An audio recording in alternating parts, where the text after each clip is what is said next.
Le débarquement ne se résume pas au jour J. Avant, il y a eu presque 5 années de conflit mondial. En France, 4 années de souffrance, de collaboration, de résistance, de disette, de marché noir, de magouille et de débrouille. L'imbrication complexe de l'indifférence et de la solidarité, de l'antisémitisme et du catholicisme, du courage et de la lâcheté, de la résignation et de la rébellion, de la fange et du ciel. Adolf Hitler avait fait fleurir les croix gammées, les défilés militaires, les bras tendus, les charniers, les rafles, les étoiles jaunes, les barbelés et les miradors. Mais ça et là, parmi les foules dociles et résignées, parmi les populations indifférentes ou domptées, il allait y avoir des fortes têtes, des rebelles qui n'avaient pas oublié la vieille Europe et son siècle des Lumières, ou plus simplement des jeunes hommes, pauvres ou désœuvrés en quête d'aventure et de fin d'adolescence. Certains allaient venir d'outre-Atlantique ou de l'autre bout du monde, d'autres allaient tenir sous les bombes de l'autre côté de la Manche. D'autres, enfin, allaient s'arracher au pays de leur enfance pour mieux le défendre. La plupart allaient payer le prix fort pour avoir le droit d'offrir leur vie comme un gage à la liberté des nations, sur les mers, dans les airs, sur les plages ou dans les chemins creux du bocage normand.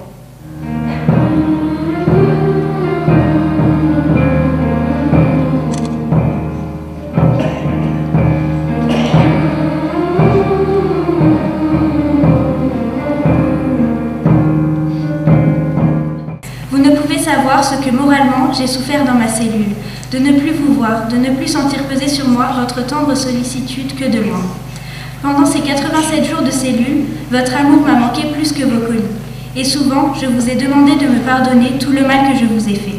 Vous ne pouvez vous douter de ce que je vous aime aujourd'hui, car maintenant, je comprends tout ce que vous avez fait pour moi, et je crois être arrivée à l'amour filial véritable. Peut-être qu'après la guerre, un camarade vous parlera-t-il de moi, de cet amour que je lui ai communiqué. J'espère qu'il ne faillira pas cette mission sacrée. Remerciez toutes les personnes qui se sont intéressées à moi, et particulièrement nos plus proches parents et amis. Dites-leur ma confiance en la France éternelle. Embrassez très fort mes grands-parents, mes oncles, tantes et cousins. Dites un petit mot à chacun. Je salue aussi en tombant mes camarades de lycée. Je lègue ma petite bibliothèque à Pierre, mes livres de classe à mon petit papa, mes collections à ma chère petite maman, mais qu'elle se méfie de l'âge préhistorique et du fourreau d'épée gaulois. Je meurs pour ma patrie. Je veux une France libre et des Français heureux. Non pas une France orgueilleuse, première nation du monde, mais une France travailleuse, laborieuse et honnête. Que les Français soient heureux, voilà l'essentiel. Dans la vie, il faut savoir cueillir le bonheur. Pour moi, ne vous faites pas de soucis. Je garde mon courage et ma belle humeur jusqu'au bout. Avec Pierre, soyez sévère et tendre. Vérifiez son travail et forcez-le à travailler. N'admettez pas de négligence. Il doit se montrer digne de moi. Sur 3 enfants, il en reste un. Il doit réussir. Les soldats viennent me chercher. Je hâte le pas. Je n'ai pas peur de la mort. J'ai la conscience tellement tranquille. Papa, je t'en supplie, songe que si je meurs, c'est pour mon bien. Quelle mort sera plus honorable pour moi que celle-là? Je meurs volontairement pour ma patrie. Nous nous retrouverons tous les 4 bientôt au ciel. Maman, rappelle-toi. Et ces vengeurs auront de nouveaux défenseurs qui, après leur mort, auront des successeurs. Adieu, la mort m'appelle. Je ne veux ni bandeau, ni être attaché. Je vous embrasse tous. C'est dur quand même de mourir. 1000 baisers, vive la France. Un condamné à mort de 16 ans, Henri Ferté. Sortez de la paille, des fusils, la mitraille, des grenades. Oh, et les tueurs à la balle et au couteau sur les bouses. Oh, et les saboteurs, attention à vos fardeaux, dynamite. C'est nous qui brisons les barreaux des prisons pour nos frères.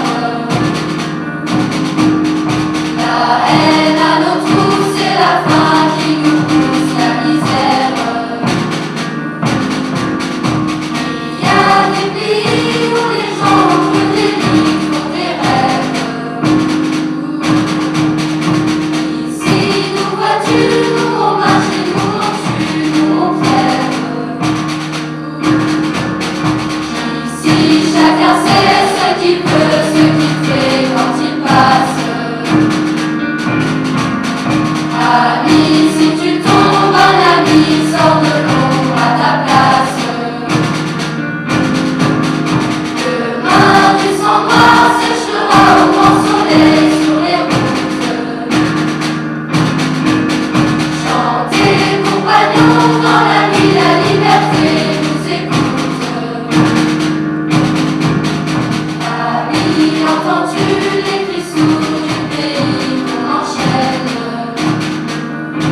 tombent entre les barbelés et la mer, et chacun de ces éclats frappe encore.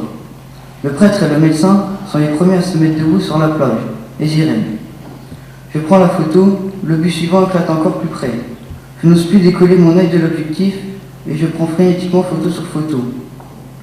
Une demi-minute plus tard, mon appareil se bloque, le rouleau est fini. Je recherche un nouveau dans mon sac, mes mains mouillées et tremblantes bousillent le nouveau film avant que je puisse le mettre dans l'appareil. Je m'arrête quelques secondes, et c'est encore pire. L'appareil vide tremble dans mes mains. Une peur nouvelle et différente me secoue des doigts de pied aux cheveux et me tord la figure. Je décroche ma pelle et j'essaie de creuser un trou. La pelle cogne une pierre sous le sable et je la jette au loin.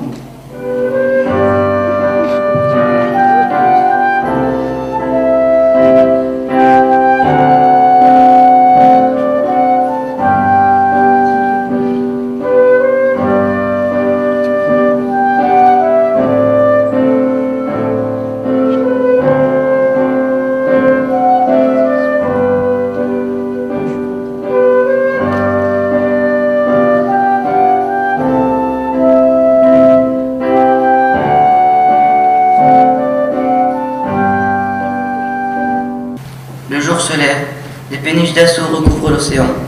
Le ciel qui nous surplombe est constellé d'avions alliés qui s'en vont pilonner le rivage. À 6h45, l'ordre est donné de mettre les péniches à la mer et de larguer les amarres. La mer est très mauvaise et nous entamons notre trajet de 12 km. C'est un spectacle inoubliable que celui des troupes alliées qui se rapprochent de la France. Enfin, notre objectif, la ville de Bernières-sur-Mer, émerge de l'obscurité. Le bourg est en feu. Nous apercevons le clocher d'une vieille église. À 1 km de la plage, quand je vois les cadavres des commandos de marine flottant à la surface de l'eau, je réalise ce qui nous attend.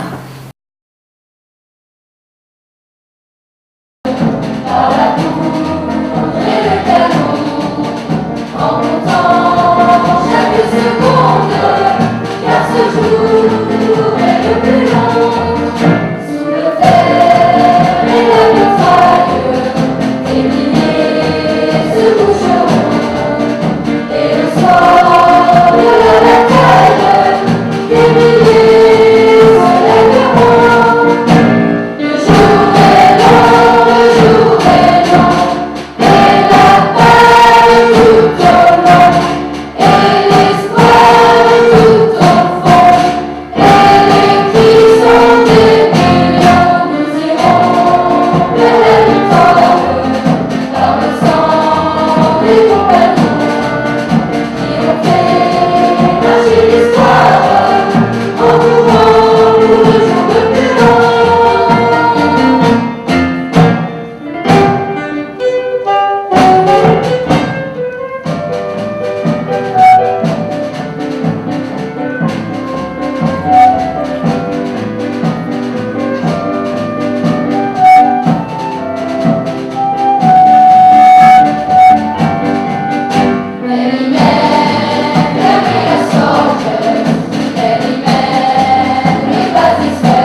l'étage, nous allons d'une fenêtre à l'autre.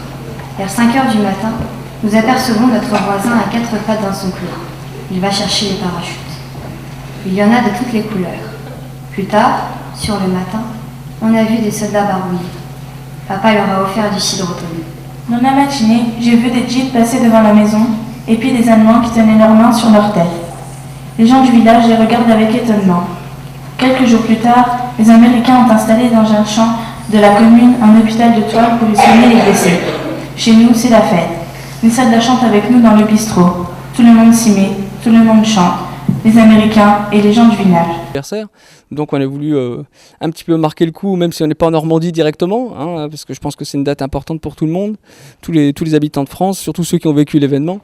Donc on a voulu faire une commémoration à la fois issue de lecture de textes de personnes, de témoignages, voilà, je cherchais le mot, de témoignages de gens d'époque qui ont vécu le débarquement en tant qu'habitants, en tant que soldats, des personnalités aussi comme Eisenhower, Hemingway ou Capa.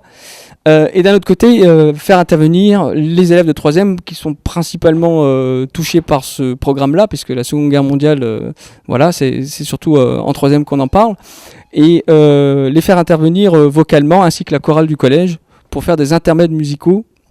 Il y avait aussi des instruments, et également des trois principales chansons qui venaient clôturer les 3 parties de la cérémonie. Voilà, il y a eu, alors dans l'ordre, le chant des partisans, hein, et puis ensuite la musique du film Le jour le plus long et les ricains de Michel Sardou.